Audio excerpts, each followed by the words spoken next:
Oke guys, balik lagi bersama gue. Jadi di video kali ini gue habis kedatangan burung masteran terbaik. Nah, jadi kondisinya itu masih lolohan. Jadi harus diloloh dulu nih guys. Tapi kira-kira burung apa sih di dalam kerodong ini? Sebelum lanjut ke videonya, seperti biasa jangan lupa diklik tombol subscribe dulu.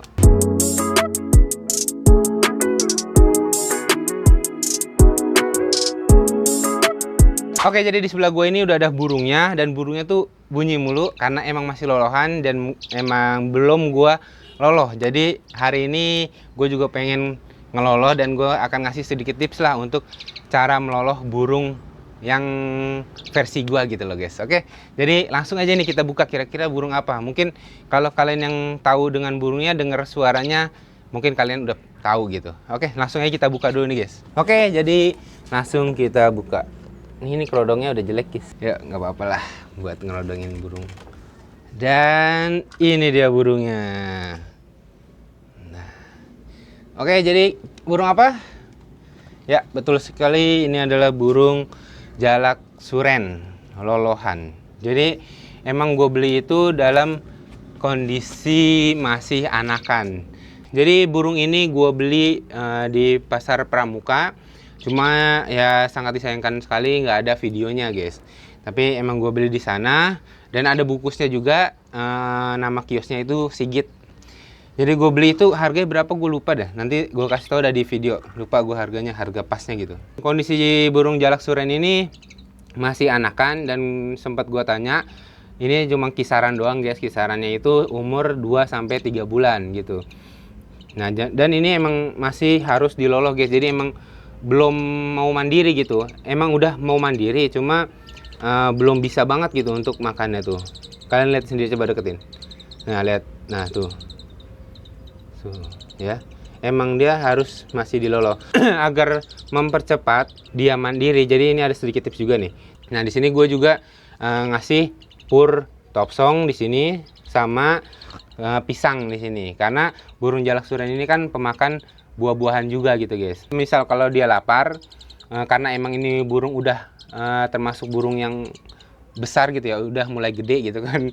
Jadi gua taruh ini aja agar mempercepat proses dia tuh makan sendiri atau mandiri lah sebutannya. Oke, langsung gua siapin dulu pakan yang untuk lolohnya, baru nanti kita akan loloh. Oke, jadi di sini gue udah siapin, yaitu untuk pakan lolohnya itu ada jangkrik sama pur. Nah, jadi kalau misalkan burung lolohan agar suka makan pur, jadi dikasih pur juga guys. Cuma kalau untuk lolohan ngasih purnya itu dikasih air, jadi dibikin lunak gitu untuk purnya.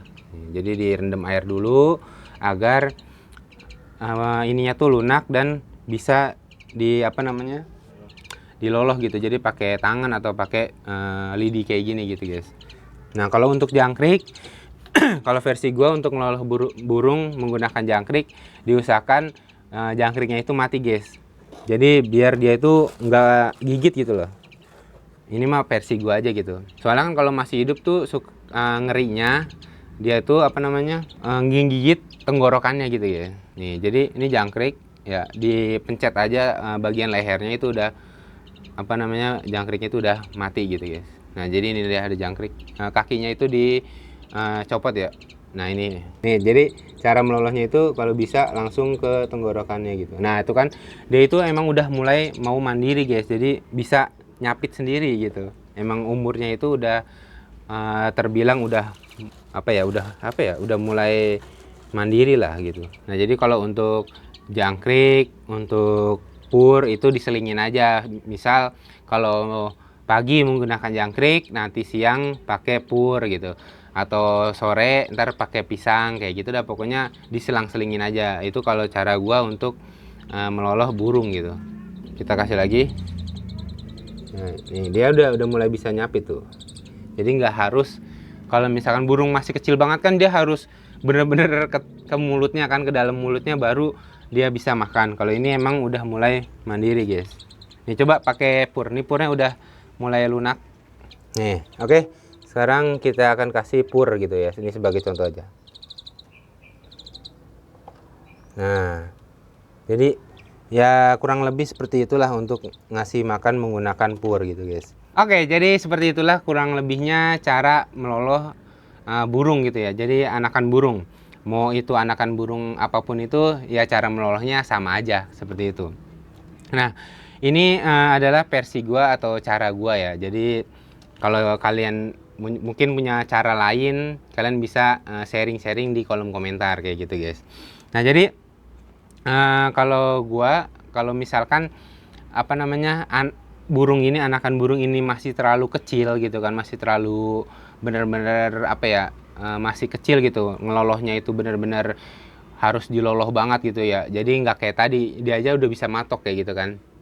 Nah kalau misalkan burungnya itu masih kecil banget, gue biasanya full extra puding atau full makanan yang apa namanya kayak jangkrik, kayak ulet kayak gitu guys. Jadi nggak dikasih pur dulu. Nah nanti kalau misalkan sekiranya udah 1 bulan atau beberapa minggu baru dicampurin apa namanya pur ini yang dilarutkan oleh air gitu guys. Agar kenapa kalau gue pribadi, karena kalau misalkan burung masih anakan, apa ya, logikanya burung itu perlu nutrisi yang bagus gitu loh, nutrisi yang banyak kayak gitu. Nah jadi untuk memenuhi kebutuhan nutrisi burung pada saat masih kecil banget gitu kan, nah gue caranya itu menggunakan ya extra puding ini, pakai jangkrik atau pakai ulet kayak gitu. Jadi nggak pakai pur. Nah kalau udah beberapa minggu atau 1 bulan baru dikasih pur gitu guys. Dan itu adalah cara gue seperti itu atau versi gue lah ya. Kalau misalkan burungnya pemakan buah ya kasih buah kayak gitu guys. Jadi dan kalau misalkan agar cepat mandiri ya taruh aja, kalau misalkan burung pemakan buah taruh pisang seperti ini, atau ditaruh pur ditaruh sini, agar kalau misalkan burung ini apa namanya lapar, dia apa namanya dia bakal matok-matok sendiri. Walaupun kalau awal-awal itu pasti matoknya itu nggak jelas guys, pasti berantakan purnya atau pisangnya nggak jelas kayak gitu. Ini contohnya kayak gini nih pisangnya tuh, lihat coba deketin. Nah untuk pisangnya kayak gini, jadi matoknya itu belum apa ya, belum maksimal lah, belum bagus lah gitu. Jadi ya sebisanya si burungnya aja kayak gitu. Oke guys, jadi lanjut lagi ke rawatan harian burung jalak suren ini yang gue lakukan. Karena burung jalak suren ini adalah burung masteran, jadi apa ya, agar kedepannya suaranya itu lebih bagus, jadi gue melakukan full masteran. Nah untuk full masteran ini gue nggak kerodong ya guys. Jadi kalau untuk di kerodong itu pagi aja. Pagi, sore sampai pagi maksudnya kayak gitu. Untuk pemasteran bisa menggunakan MP3 atau burung yang hidup gitu, burung hidup. Ya ini cara gue untuk pemasteran si burung jalak suren ini. Jadi kalau misalkan masih anakan atau masih ibaratnya masih trotol kayak gitu guys, jadi lebih baiknya dimasterin dahulu gitu, baru agar kedepannya itu ketika burung udah dewasa bisa banyak isiannya kayak gitu. Dan untuk burung jalak suren ini untuk prediksi dari gue pribadi itu adalah jantan. Kenapa jantan? Karena dari posturnya, coba deketin gitu. Karena kalau dari posturnya itu memiliki postur kaki yang tinggi, dan di bagian pipinya itu apa namanya ada sedikit bercak-bercak hitam gitu, jadi nggak bersih kayak gitu. Ya ini apa ya, tips yang gue cari di YouTube kayak gitu guys. Untuk pemandian atau penjemuran gue masih belum melakukan pemandian, tapi kalau untuk penjemuran itu paling sekitar 10-15 menit itu udah cukup lah menurut gue. Karena burungnya juga masih muda kan guys, jadi kalau untuk perawatan dimandiin gitu segala macem, takutnya burungnya itu kenapa-napa guys. Oke, jadi segitu aja untuk sedikit tips dan sedikit apa ya, spill burung jalak suren yang baru ini yang gue punya. Jadi ya semoga aja kedepannya sesuai ekspektasi gue, agar bagus kedepannya dan bisa jadi masteran burung murai yang ada di rumah gue atau burung yang lainnya lah. Oke, mungkin segitu aja dulu untuk video kali ini. Buat kalian yang suka dengan konten gue, bisa di like, bisa di subscribe, support terus channel gue. Sampai ketemu di video selanjutnya. Terima kasih.